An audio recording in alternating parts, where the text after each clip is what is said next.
Bienvenue sur Horizons historiques sur YouTube, la chaîne qui fait revivre les personnages les plus marquants de l'histoire en moins de 5 minutes.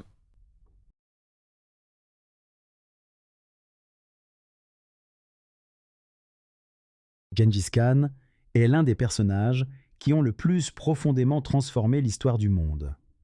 Derrière ce nom se cache un homme né sous le nom de Temujin, dans les steppes de Mongolie, vers l'année 1162.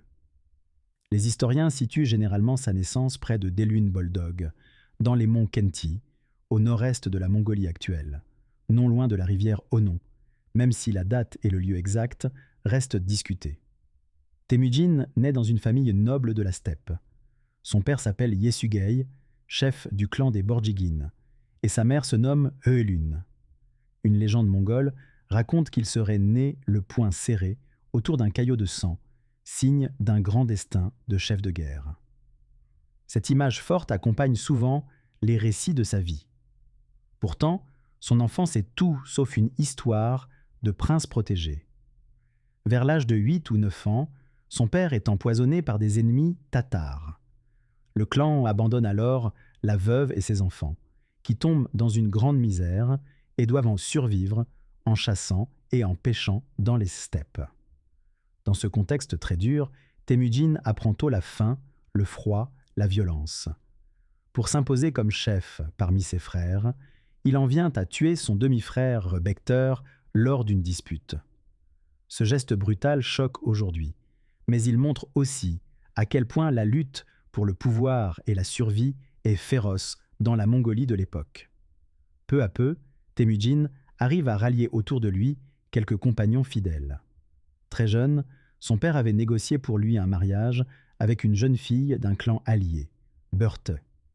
Temujin finit par l'épouser, et elle devient sa première épouse et son principal soutien. Ce mariage lui apporte des alliances précieuses. Mais le bonheur est de courte durée. Des guerriers appelés Merkits enlèvent Börte. Pour la sauver, Temujin demande l'aide de 2 grands chefs de la steppe, son ami d'enfance Jamukha et Togrul, que les sources appellent aussi Angkhan, chef des Kéraïtes. Ensemble, ils attaquent les Merkits et réussissent à libérer Börte. Cette victoire renforce énormément le prestige de Temujin. L'amitié entre Temujin et Jamukha se transforme pourtant en rivalité. Tous deux veulent diriger l'ensemble des tribus mongoles. Commence alors une longue guerre civile entre les différents clans. Temujin se montre à la fois impitoyable et habile. Il récompense les guerriers qui le suivent, même s'ils viennent de clans ennemis, et punit sévèrement ceux qui le trahissent. Après des années de combat, il l'emporte. En 1206, les chefs mongols se réunissent en grande assemblée. Ils proclament Temujin Gengis Khan, un titre qui signifie en gros souverain universel ou souverain océanique. C'est la naissance officielle de l'Empire mongol. Gengis Khan ne se contente pas de dominer par la force. Il réorganise en profondeur son peuple. Il divise son armée en unités de 10, 100, 1000 et 10 000 hommes, ce qui la rend très efficace. Il choisit ses chefs surtout pour leur mérite et leur loyauté, plutôt que pour leur naissance. Il fait établir un ensemble de règles que l'on désigne sous le nom de yassa, qui fixent des règles de discipline, de partage du butin, de justice et de comportement. Un autre aspect important est sa façon de gouverner les peuples conquis. Gengis Khan fait exécuter les résistances jugées dangereuses, mais il épargne souvent les artisans, les scribes, les médecins et les religieux pour les intégrer à son empire. Il se montre relativement tolérant envers les différentes religions. Des chamans mongols, des bouddhistes, des chrétiens d'Orient et des musulmans vivent sous son autorité.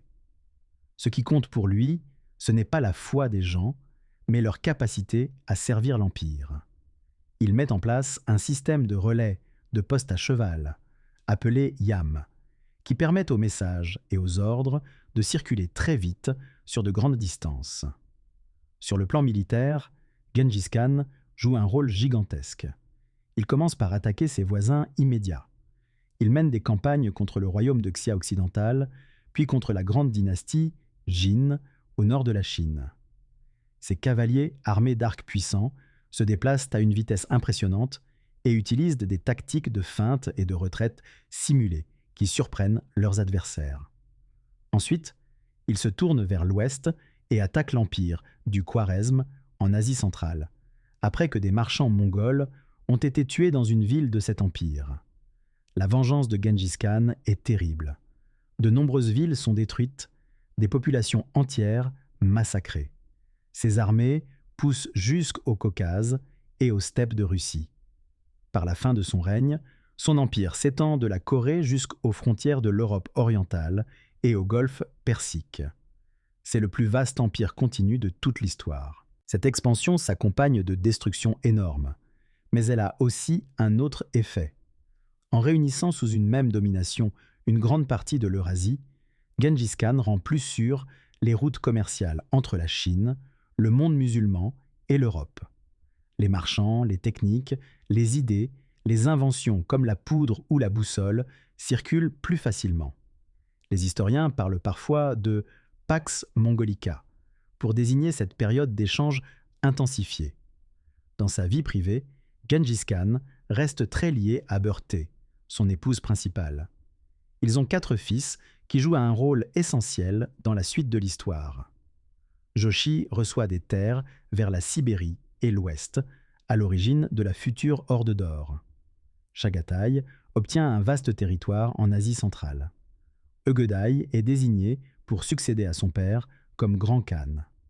Tolui reçoit la partie orientale des domaines et ses propres fils, comme Mengke et Kubilai, fonderont plus tard d'autres branches de la dynastie mongole, notamment en Chine. Gengis Khan épouse aussi d'autres femmes issues des peuples vaincus, ce qui renforce encore ses alliances politiques.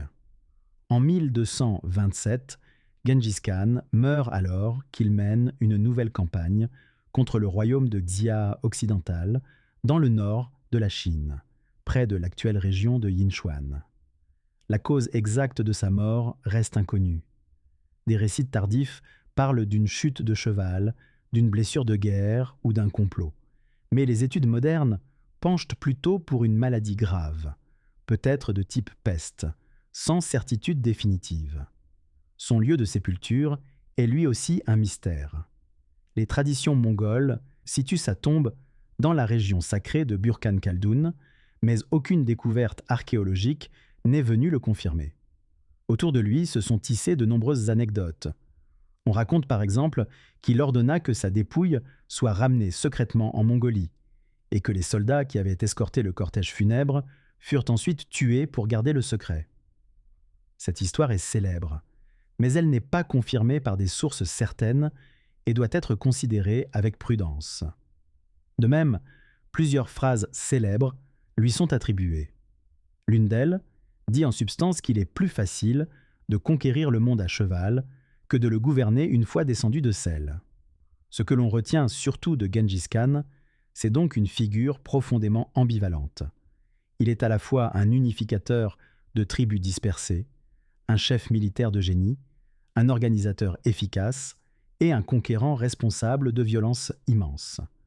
Il a redessiné la carte politique de l'Eurasie, ouvert et sécurisé de grandes routes d'échange, et marqué durablement la mémoire des peuples.